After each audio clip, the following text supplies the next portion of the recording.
Honorable Leader of the Opposition, Shri Mallikarjun Kharge.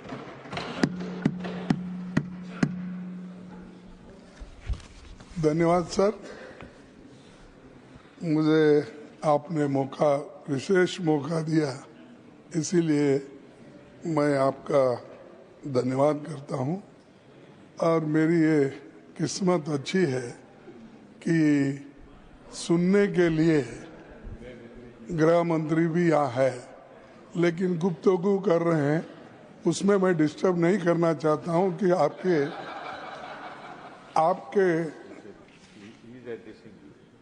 No वो तो सुन रहे हैं। ऐसा रहता, एक आंख सुनने का है, एक आंख देखने का, कान, तो वो उसमें तो सब तरफ देखते रहते हैं।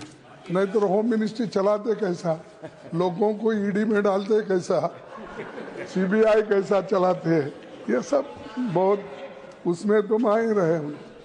सर, मैं ज़्यादा बात नहीं करना चाहता हूँ, घंटों से आपने मेरे को जो भी 10-15 मिनट दे दी है उसमें मैं ख़त्म कर दूँ। सर, ये वक्फ बोर्ड अमेंडमेंट बिल जो है, इसके बारे में सारे देश में एक ऐसा माहौल बना है कि माइनॉरिटीज़ को तंग करने के लिए ये बिल लाया गया है। और ऐसा कोई बहुत से बदलाव अगर 95 के एक्ट से होते थे, 1995 के एक्ट से, तो हम मान लेते थे। जो वहाँ है इसमें डाल दिए, और जो नहीं डालना चाहिए ऐसे चीजें डाल दिए। मेरे पास तो कंपैरेटिव स्टेटमेंट है, अगर मैं बोलते कहूँ इस पर तो वक्त बहुत लगेगा।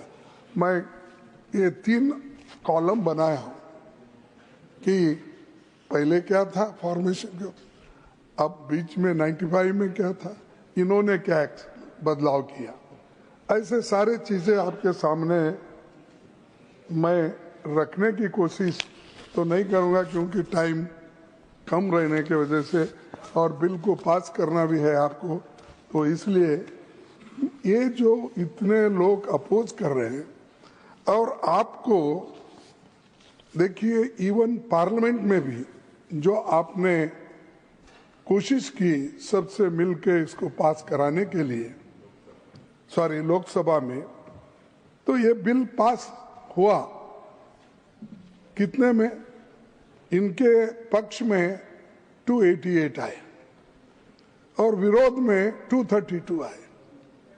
ऐसा कौन सा, यानी सभी लोग इसको एक्सेप्ट किए। इसका मतलब ये है इसमें कमियां हैं, खामियां हैं, इसको आप ये देखना चाहिए। अगर हम लोग जो हम करते हैं वही सही, जिसकी लाठी उसकी भैंस अगर करते गए तो सर ये किसी के लिए ठीक नहीं होगा। और दूसरी बात ये है कि ये वक्त एक डोनेशन का, यानी दान का बिल है, ये कोई और तरीके से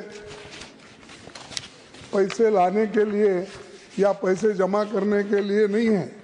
ये जो दान देता है या कोई इसको डोनेट करता है, वो मुसलमान हो सकता है, क्रिश्चियन हो सकता है, हिंदू हो सकता है, सिख हो सकता है, लेकिन ये सारी चीजें ध्यान में रख के आप करने के बजाय इसको आपने अलग तरीके से इसको देखकर जो माइनॉरिटीज के हकूक है उस हकूक को छीनने की कोशिश एक तरफ की है, और दूसरी तरफ अभी कई वक्ताओं ने उधर से जो भी बोलते हैं पसमिंदा उनको और महिलाओं को ठीक करने के लिए, भाई ठीक है, लेकिन मैं आपका ये क्वेश्चन का आपने आंसर दिया है,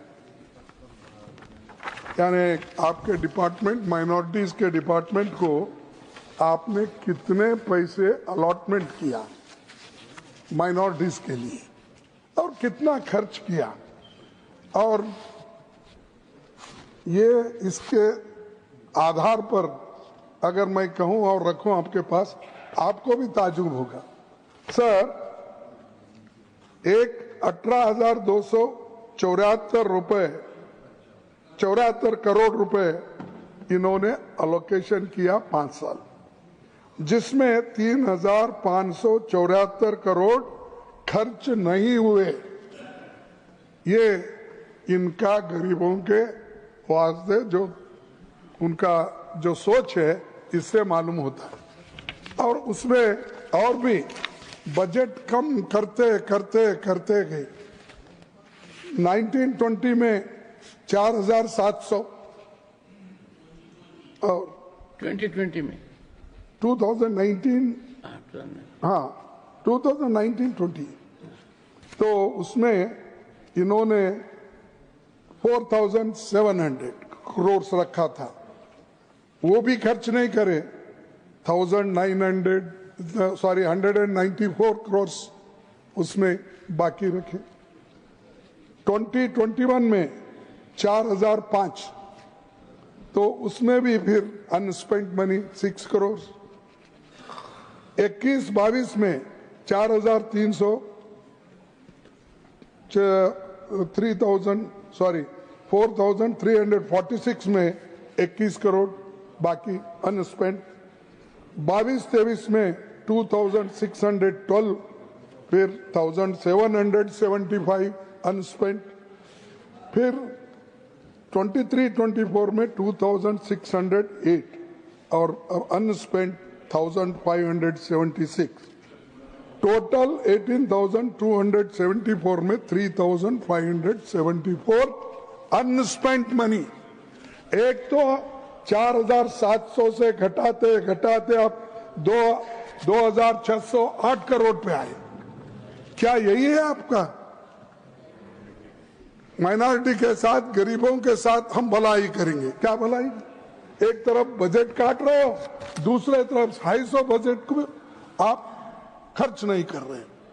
तो ये दर्शाता है कि आप माइनॉरिटी इकोनॉमिकली डेवलपमेंट करने के लिए या उनको एजुकेशन या हर तरीके की सहूलत देने के लिए आप तैयार नहीं हैं, इससे ये मालूम होता है।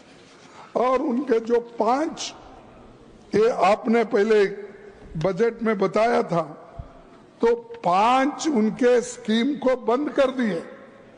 5 स्कीम्स, एक मौलाना आजाद नेशनल फेलोशिप को बंद कर दिए, इंटरेस्ट सब्सिडी एजुकेशन को देने का लोन वो भी बंद कर दिए, फ्री कोचिंग को बंद कर दिए, सपोर्ट फॉर स्टूडेंट्स वो भी बंद कर दिए।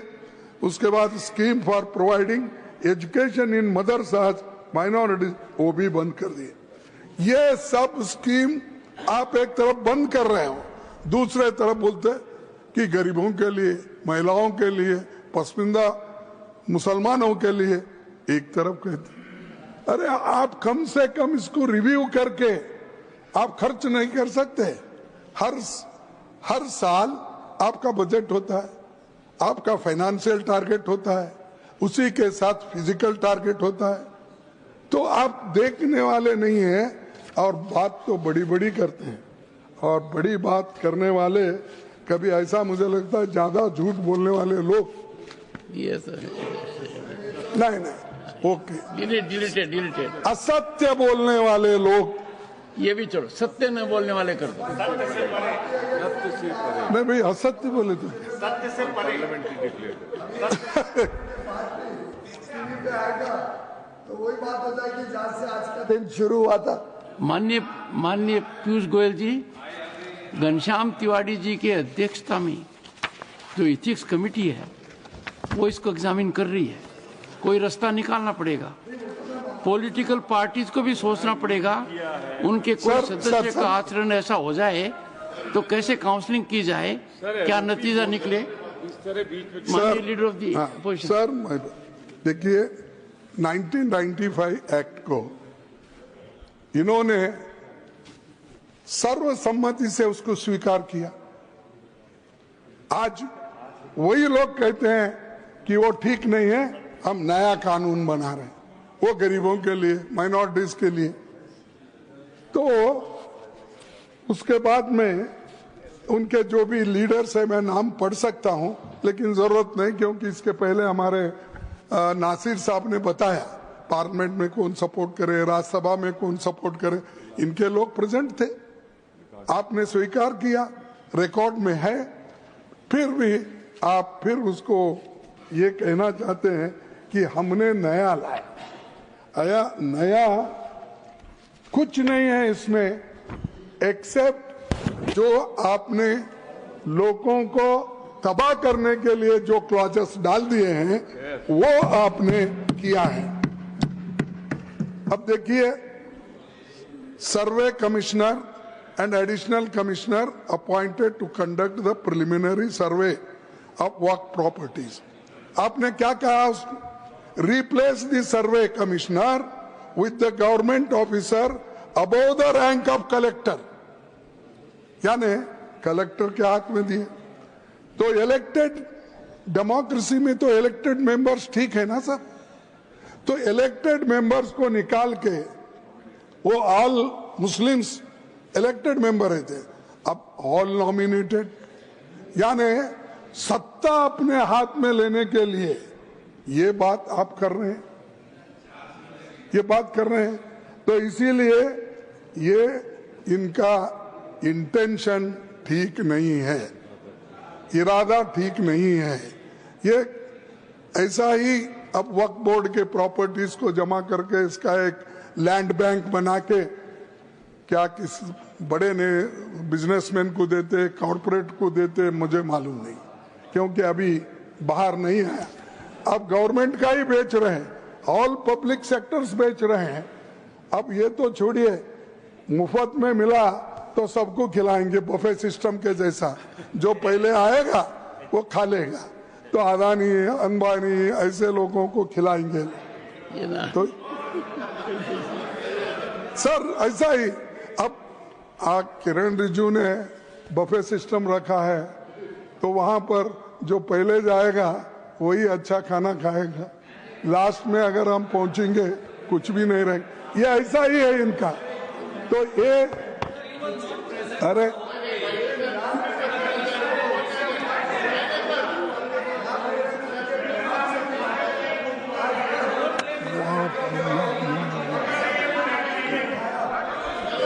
से सबने खिलाया, उसके बाद ये सुन के बड़ा दुख होता है सर। एलओपी अगर बोल रहे हैं तो सर इस तरह बीच में डिस्टर्ब करना चाहिए सर। और एक सब गवर्नमेंट पहले की प्रोविजन जो था, government property identified as waqf remains waqf, ये था सर। अब क्या कर दिए हैं, government property identified as waqf will no longer be considered waqf. The district collector will determine ownership in case of uncertainty and update revenue records who reports to the state. ये कैसा करेगा साहब कलेक्टर? क्योंकि वो रेवेन्यू, ऑल रेवेन्यू लैंड्स उनके हाथ में रहते हैं, और वही अगर वहां पर बैठे इस पे न्याय करने के लिए, नेचुरली कलेक्टर अपने फेवर में करेगा, ना कि वक्फ बोर्ड के फेवर में करेगा। तो इसीलिए इसको देखना चाहिए, जो जजमेंट देने वाला है और वो खुद ही पार्टी है। ये सारी चीजें इसमें है। और दूसरी बात, पहले एमपीज, फॉर्मर जजेस and eminent persons appointed to the central Waqf council must be मुस्लिम।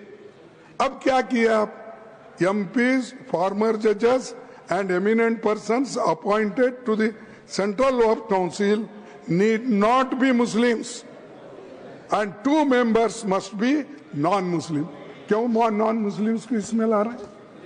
क्या नहीं साहब, मैं पूछता हूं, तिरुपति में जो वहां पर ट्रस्ट है उसमें आप किसी मुस्लिम को डालते हैं? या राम मंदिर का ट्रस्ट है, क्या उसमें किसी मुस्लिम को डालते हैं? मुस्लिम तो छोड़ो, मैं हिंदू हूं, मेरे जैसे दलित समाज के लोगों को भी उस ट्रस्टी में नहीं। रखते हैं आप? किसी भी इतने मंदिर इतने ये है, किसी में भी शेड्यूल कास्ट लोगों के लिए नहीं।